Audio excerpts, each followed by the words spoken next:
కృష్ణుడు బలరాముడు రథంలోనే కూర్చొని ఉంటారు. ఈయన నది దగ్గరికి వెళ్ళి సంధ్యావందనం చేసుకుంటాడు. నదిలో ఒకసారి ఇట్లా మునక వేస్తాడండి. మునక వేస్తే లోపల బలరాముడు కృష్ణుడు కనిపిస్తారు.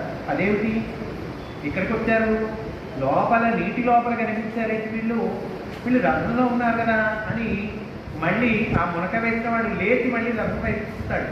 రథం వైపు చూస్తే కృష్ణ బలరాములు ఇద్దరు కూడా రథంలోనే కనిపిస్తారు. అదేంటబ్బా ఇదేమిటి చిత్తచాచల్యమా భ్రమ ఏమిటి అని మళ్ళా మునక వేస్తాడండి అక్రూరుడు. ఇప్పుడు కనిపిస్తుందండి ఆయనకి బ్రహ్మాండమైనటువంటి దివ్య దర్శనము. ఆదిశేషుడి మీద పవళించి ఉన్న శ్రీ మహావిష్ణువు కనిపిస్తాడు. శ్రీహరి సాక్షాత్కరిస్తాడండి అక్రూరుడికి. నారాయణ తీర్థుల వారు అంటారు, క్షీరాబ్ధిమధ్య భుజగేంద్ర మహాసనాయ దేవా